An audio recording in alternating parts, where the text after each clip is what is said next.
ये कहानी है माँ नर्मदा की। पुरानी कथाओं के अनुसार एक बार भगवान शिव तपस्या में लीन थे, तब उनके पसीने से नर्मदा का जन्म हुआ।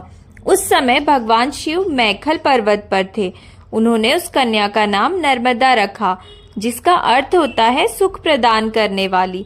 भगवान शिव ने उस कन्या को आशीर्वाद दिया कि जो कोई तुम्हारा दर्शन करेगा उसका कल्याण होगा। वह मैखल पर्वत पर उत्पन्न हुई थी, इसलिए वह मैखल राज की पुत्री भी कहलाती है। एक अन्य कथा के अनुसार मैखल पर्वत पर भगवान शिव से दिव्य कन्या नर्मदा प्रकट हुई थी। देवताओं ने उनका नाम नर्मदा रखा।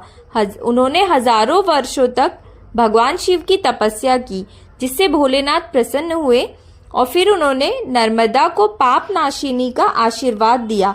साथ ही उनको यह भी वरदान मिला कि उनके तट पर सभी देवी देवताओं का वास होगा और नदी के सभी पत्थर शिवलिंग के रूप में पूजे जाएंगे। एक अन्य कथा के अनुसार जब नर्मदा जी बड़ी हुई तो उनके पिता मैखल राज ने उनका विवाह राजकुमार सोनभद्र से तय कर दिया। एक बार उनको राजकुमार से मिलने की इच्छा हुई तो उन्होंने एक दासी को उनसे मिलने के लिए भेजा।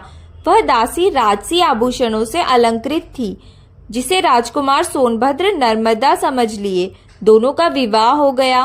काफी समय बीतने के बाद भी जब दासी वापस नहीं लौटी तो नर्मदा जी स्वयं राजकुमार सोनभद्र से मिलने पहुंची। उन्होंने राजकुमार सोनभद्र को दासी के साथ पाया। तब वे काफी दुखी हुई और कभी विवाह न करने का निर्णय लिया। कहा जाता है कि उसके बाद से ही माँ नर्मदा पश्चिम की ओर चल दी। उसके बाद से वे कभी वापस नहीं लौटी, इसलिए माँ नर्मदा आज भी पश्चिम दिशा में बहती है।